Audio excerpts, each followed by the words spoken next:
Alright, hey YouTube, another car ride video. I am so tired today. I didn't want to get out of bed. This is one of those days where you just keep hitting your snooze button. But you know, we're up, we're going to work. There was this video, I guess. I wanted to talk a little bit about a movie we saw last night, Once Upon a Time in Hollywood.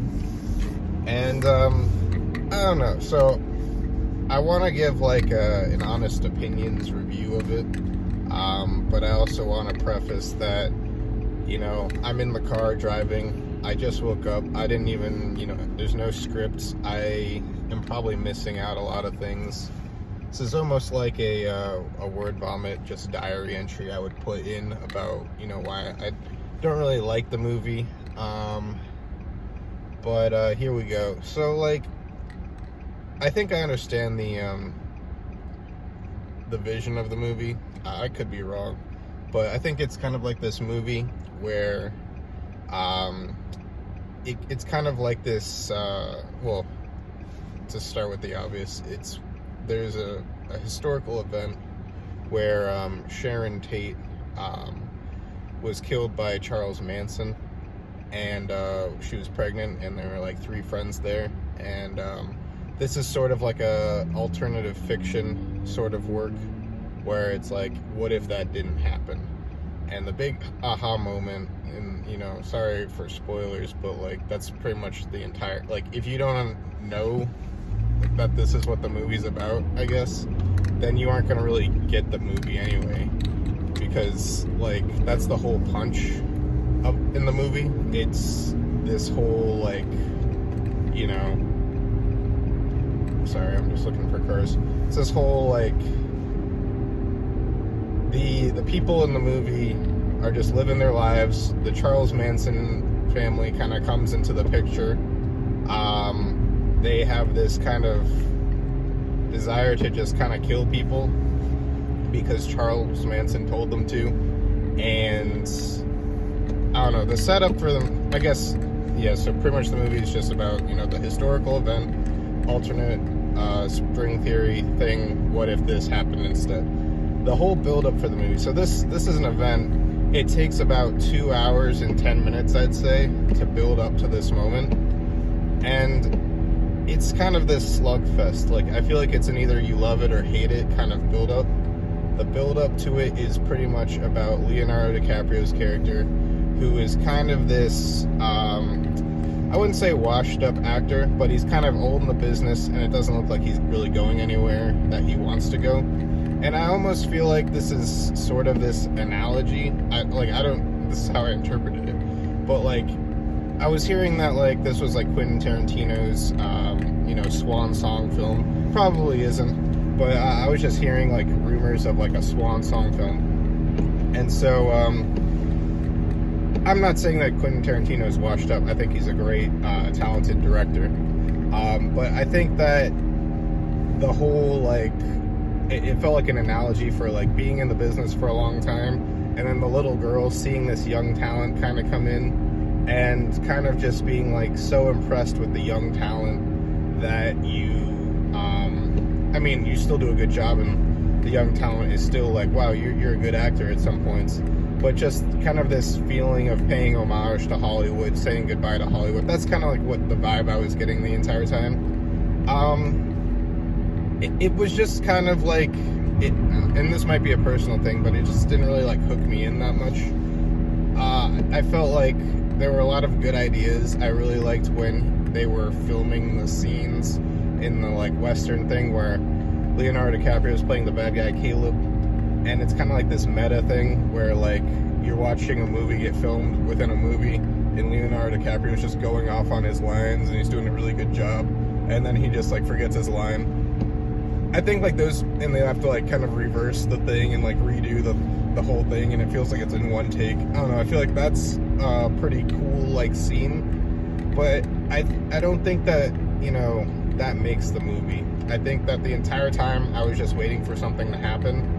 And it didn't really feel like it was set up to be this feel-good movie, because in the back of your mind, you think that, like, in the back of your mind, you kind of know what's going to happen. Like, Sharon Tate's going to die, or she's not going to die, but there's going to be some kind of conflict with her and the Manson family. And I feel like if you're looking at, like, story structure, it definitely breaks a lot of rules, and I don't think it does, like, a very good job, but this is just my opinion. I think, like, movies are like art, you know? So, like, there isn't really an objective right or wrong to, like, what's a good movie. But I do think that, like, if the story isn't, like, super gripping, then that's more the fault of the creator than the audience. And it just felt like one of those movies that, like, there's a lot happening. Well, there's not a lot happening, but there's, like, a lot of dialogue going on. And I feel like they're just kind of talking in circles. And I start to zone out a lot, and I probably miss some things here and there. But again, I feel like it's, like, up to the creator to make that interesting and engaging. And maybe it's just something where it just wasn't for me. But I guess in terms of, like, all of Quentin Tarantino's movies, I'm kind of under the impression that this one was kind of a love it or hate it film anyway. So I don't know. I did think that the aesthetics were cool in the movie, but I'm not really, like, a huge aesthetics guy. So, like, Brad Pitt's outfits, I think, were pretty cool. I think some of the scenes were shot in kind of a little bit of an iconic way. But it kind of felt a little bit like, I don't know, for, like, a feel-good movie, like a hangout kind of movie, it just wasn't my cup of tea, I guess. Let's see, what else was there about the movie? I think that, like, overall, I don't really know what to talk about anymore for this movie. I feel like I kind of hit all the points. I did think that the acting was very good. Oh, I guess another thing about it was, I don't know, like, this is kind of a personal preference, but I do feel like when there's a movie, and I'm kind of, like, more, like, so this is a movie that has a lot of, like, high-quality actors and actresses. You know, you've got Leonardo DiCaprio, you've got Brad Pitt, you've got Margot Robbie, you've got, I don't know, just a lot of names, and they're all talented people, but I feel like a lot of the time I was kind of, like, just thinking of them as, like, their real person rather than, like, the people they were playing. Like, I know, like, they said Cliff, whatever his name is, Brad Pitt's character, Cliff something, his name, but I just, like, couldn't stop seeing him as Brad Pitt. And same with, like, Leonardo DiCaprio. I feel like Leonardo DiCaprio is just in so many, like, movies, and, like, some of the movies I think that, like, you know, I'm, like, able to be convinced that he's, like, a different person, but he just always feels like Leonardo DiCaprio to me. And I think this was kind of, like, my thing with the Avengers too, was that it felt like there's just so many, like, people that I, like, know from other movies. And, like, yeah, I get that, like, you know, Robert Downey Jr. is Iron Man, and, like, you know, Hemsworth is Thor and all that stuff.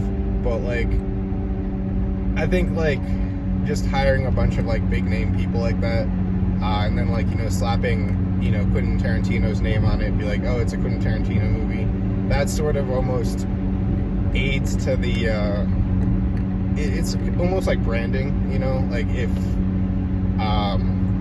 I was telling Julie, actually, so, like, I was watching some, like, YouTube videos of, well, so, like, I think, yesterday, like, Life of Boris made a video about eating chips, and, you know, it's one of those things where I have no, I love Life of Boris, you know, all he's going through, I respect all that. I think there's, you know, some things going on with the YouTube algorithm, and this isn't just, like, him, you know, Donkey has done it too, if you know Donkey, where you just kind of, like, you make, like, it's like a, you know, respectable YouTube channel with, like, millions of subscribers, and you just make a video of you eating chips, and it still gets, like, hundreds of thousands of views.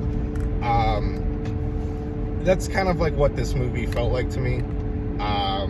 It felt like, you know, $90 million budget film or something, just kind of not really doing anything with the plot, just kind of, like, having a good time up until the point where there's a comedic fight scene, that kind of, you know, Quentin Tarantino's kind of like, with all the violent whatever's, just like a violent scene. Not that that's bad. It's just kind of like, I don't know. I thought that was like probably the most entertaining part of the movie, just like that fight scene. But like, I don't know. It just felt like almost surreal at times. Like the fight scene was like almost too comedic. I don't know. Like, I don't really know where I'm going with this video. Again, like, I don't even know what I'm really talking about. These are just kind of like surface level opinions. This isn't really a full formed argument on the movie.